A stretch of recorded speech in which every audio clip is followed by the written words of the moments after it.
future chartered accountants. Hope your preparations are going well. And so today we are going to cover important aspects of foreign company. Let's get started. Friends, if you go through the past papers, you will notice a trend that institute is not even leaving a single topic. It is asking each and every topic in the exams. If you have seen the papers of July attempt, then you will notice that institute has asked even winding up, special codes, and chapters like arbitration and all. So chapter start होता है foreign company का definition से. The definition of foreign company is given in section 2 clause 42, according to which foreign company means a company or a body corporate incorporated outside India which has a place of business in India and conducts any business activity in India. There are many case studies given for this section only. So definition का first part से ये पता चलता है कि foreign company को foreign company बनने के लिए कंपनी बनना ज़रूरी नहीं है. एक बॉडी कॉरपोरेट भी फॉरेन कंपनी बन सकता है if it is incorporated outside India and has a place of business in India which may be conducted physically और through any electronic mode. Electronic mode का डेफिनेशन दिया गया है रूल्स में, जहाँ पर लिस्ट स्पेसिफाई किया गया है कि क्या क्या चीज़ इलेक्ट्रॉनिक मोड में कवर होगा. The foreign company should have a place of business in India whether by itself or through an agent.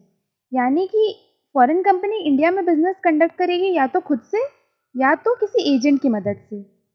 इस डेफिनेशन को पढ़ने के बाद एक बार इंस्टीट्यूट की जितनी भी केस स्टडीज़ है इस डेफिनेशन से रिलेटेड वो सारी देख लेनी चाहिए, क्योंकि उनसे आइडिया मिलेगा कि इंस्टीट्यूट कैसे केस स्टडीज़ फ्रेम करती है. Next is the definition of electronic mode which has been given in companies rules. The definition is an inclusive definition and there is a list of certain transactions which has been defined in electronic mode. They are business to business transaction, business to consumer transaction, data interchange, offering to accept deposit or inviting deposit, or accepting deposit in India or from citizens of India, financial settlements, web-based marketing, advisory and transactional services, online services such as telemarketing, telecommuting, telemedicine, and all the data communication services. These all may be conducted by a email, mobile service, social media, cloud computing, or any other data transmission services. Next is section 380, where certain documents are specified to be delivered to ROC by the foreign company. These documents has to be submitted to ROC within 30 days of establishment of place of business in India. All these documents have to be in form FC1. Along with this, a application of FEMA compliance approved by Reserve Bank of India has also been submitted. A very important point to be noted here is that all these documents will be submitted to ROC New Delhi and not to any other ROC. There are many questions where institute tries to confuse us that a foreign company has a place of business in Kolkata and so all the documents were submitted to ROC Kolkata. Whether everything is in order? No, we will have to state that all the foreign company are required to submit the prescribed documents to ROC New Delhi only and not to any other ROC.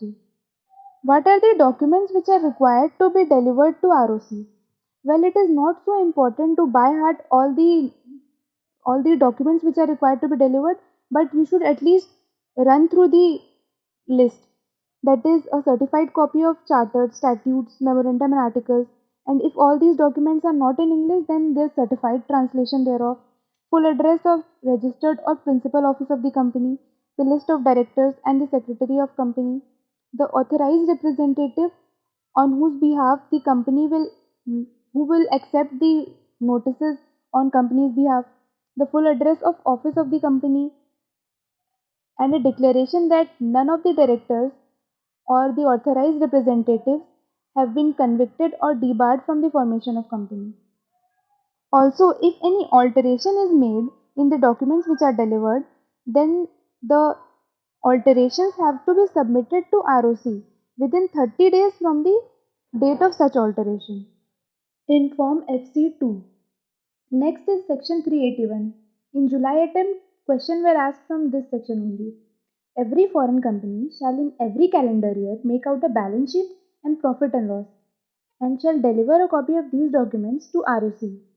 Every foreign company shall prepare financial statement in respect of its Indian business operation in accordance with Schedule 3 or as near thereto as possible in each financial year. The foreign company, along with the financial statement, are required to also submit some documents, that is, statement of related party transaction, statement of repatriation of profit, and statement of transfer of funds. All these documents has to be submitted to ROC within a period of 6 months from the close of financial year. This period of 6 months can also be extended by a further period of 3 months. The accounts in respect of Indian business will have to be audited by a practicing chartered accountant in India. Also, the foreign company is required to submit the list of all places of business established in India in Form FC3. If any of the specified documents are not in English language, then a certified translation thereof in English language should be annexed. Moving on to next section, which talks about the display of name of foreign company.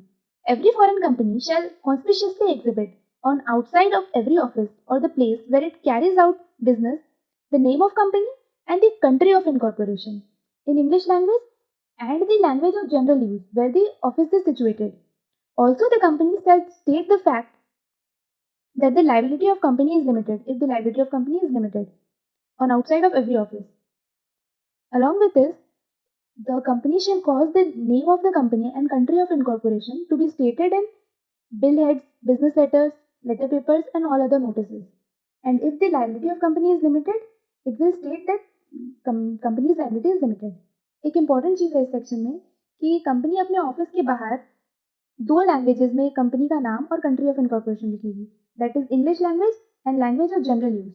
But वो अपने business letter, bill heads, letter papers, ये सब में वो सिर्फ English language में ही company का नाम और कंट्री ऑफ इनकॉर्पोरेशन लिखेगी. Next section is section 383, which says that if the documents which are required to be submitted to foreign company are submitted to the authorized representative, then it shall be deemed to be sufficiently served if it is addressed to the authorized representative. Section 384, according to which all the provisions of Section 71, Section 92, Section 128, and the provisions of Chapter 6 and Chapter 14 shall apply mutatis mutandis to foreign company. In Section 386, there are three important definitions given: certified, director, and place of business. You will find many of the questions framed on the definition of place of business, where it is said that a company is incorporated outside India and a share transfer office of the respective company is in India. So we will have to find out whether the company is a foreign company or not. So in the answer we have to write like that: as per section 386, place of business includes a share transfer office or a registration office. And since the company is having share transfer office in India, so it has a place of business in India and therefore it is a foreign company. The rest two definitions are not yet tested in exams but which may be tested, so it is better to be prepared. The next section talks about the dating of prospectus and particulars to be contained therein. No person shall issue, circulate, or distribute in India any prospectus unless it is dated and signed, and it should contain following particulars. They are: instrument constituting or defining the constitution of company, the enactments, provisions under which the company was incorporated, the address in India where the said instruments, enactments, and provisions can be inspected, the date on which the company was incorporated, and whether the company has established a place of business in India, or if so, the address of place of business in India. Uh, it is also provided that the point number 1, 2, and 3 shall not apply in case of prospectus issued more than 2 years after the date at which the company is entitled to commence business. It has also been stated that any condition which requires the applicant to waive the compliances of section 387, which has been provided above, any such contract shall be deemed to be void. Also, the provisions of section 387 will not be uh, applicable in case of right issue and in case of bonus issue. There is also a provision with respect to experts' consent. No person shall issue, circulate, distribute in India any prospectus unless it contains a statement of an expert and he has not given his consent or he has withdrawn his consent before the issue of prospectus. Also, some documents are required to be annexed with the prospectus which is given in rules. There are 5 of the documents. that are in consent to the issue of prospectus, copy of contracts for appointment of managing director or the manager, a copy of any other material contracts, copy of underwriting agreement, and a copy of power of attorney. And the last one, section 392, talks about punishment for contravention. If a foreign company contravenes the provisions of chapter 22 of Companies Act, then in that case the company will be liable to a fine of rupees 1 lakh to 3 lakh rupees. And in case of continuing default, an additional fine of rupees 50,000 will be levied on the company per day.